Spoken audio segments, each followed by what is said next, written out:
My upgrades are Invincible, Chapter 90, Fan Fiction, by Azazyel. Even hiding dozens of meters underground and controlling the sword array, the fight continued as the last two healthy heads of the Amphisbaena raged violently as the dungeon-born monster knew it was doing its creator-given duty in killing as many adventurers and people as it could. With more than half its heads actually crippled, I could tell through my connection with the sword array that although the Amphisbaena had more intelligence than the usual dungeon monsters, it had alreadly accepted its death. It wasn't trying to blow up spells with its elemental breath. It was just trying to kill literally everyone it could sense. But something happened a couple of minutes later. As another powerful volley of spells under the direction of Riveria slammed into the Amphisbaena. The fucking spells knocked the cursed bolt of blindness from the monster's body. And a roar of elation rang out from the Amphisbaena as its sight was restored to its primary still surviving two heads, with the crystalline head falling limp to the ground. I grumbled accursed as I knew I needed to get out of here as the sword array worked via having the flying swords coming back to the array every minute or two to have their mana stores refilled and the connection strengthened. Getting out of my buried state just had me throwing all the previous stuff I piled onto myself back into my inventory with my brain ringing as I could feel the overuse of my mana hitting me hard at this point. I was but a fucking humble level 2. I shouldn't have been involved with a level 8 goddamn enhanced floor boss. Mages, retreat. The last head on the right is immune to magic. I heard Riveria yell out in panic as the magically immune head shot a blast of pure magical energy towards where a bunch of mages were presumably at. I heard a yell of anger from a male voice, and then from the wrecked remains of Melon I saw Gareth, Loki's famous dwarf warrior, running towards the Amphisbaena. But he was rewarded for his daring charge with the Amphisbaena viciously spinning with its long draconic tail whipping like a tree thrown in a tornado at Gareth. Gareth swung his mighty war axe upon the massive tail beaming towards him. And in slow motion, I saw his axe bite into the flesh of its massive tail that was bigger than Gareth's whole body.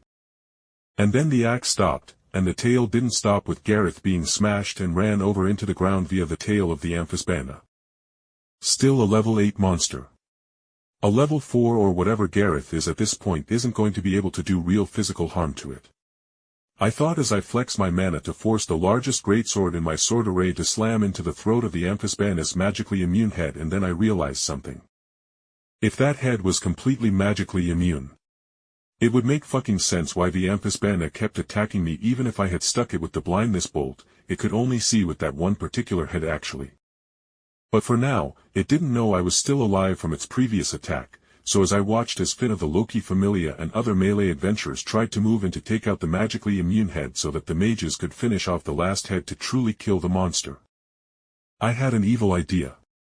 See, I was realizing the scales of the Amphisbaenas were just too damned hard, and it had already learned with me taking out two of its heads personally that it needed to keep its scaled eyes squinted lest I shove more swords into its eyes. There was just one thing though. Monsters were anatomically correct. Once they left the dungeon and their monster stone fused into their bodies, they were perfectly capable of breeding, and living a normal life of a monster. So with the Amphisbaena covered in thick as hell scales and our mages being either fucking obliterated by the magic spewing head or fleeing the battle as they were out of mana, I decided to go for the nuclear option. Fuse. I thought as I fused the broken remains of the swords that made up the first iteration of the sword array into a thick, fluted drill bit.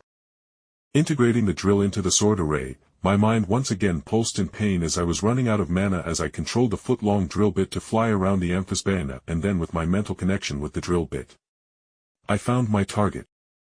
The Amphisbaena screamed, no, it howled at unbearable agony, both physically, mentally, and spiritually as the drill bit did as its name implied and drilled through the scaleless, defenseless hole of its anus and shot itself into the Amphisbaena's guts.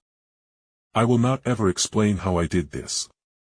I thought with shame as I controlled my other flying swords in unison as the Amphisbaena's head stretched as far as they could upwards with their mouths open and eyes gaping wide in an indescribable expression of soul-deep agony. And all my other swords slammed home into the two remaining heads' 4 eyes. With the Amphisbaena being unable to react beyond a violent shudder that broke one of the fucking greatswords with its eyelids snapping shut with the force of its eyelids closing. But that was just one sword destroyed, and there were at least 3 other swords in each eye that mulched said eyes and began the process of trying to break through the eye socket to enter the Amphisbaena's brains for each head. Meanwhile, the drill bit was shooting like a deranged high-speed barbed bullet as it bounced off the seemingly unbreakable ribs and other bones as it tore through defenseless much softer organs. But finally, the drill bit hit pay dirt. With a mighty cracking noise, even from within the Amphisbaena, I heard the drill bit hit the dungeon monster's monster stone, with the drill cracking it open and shattering it.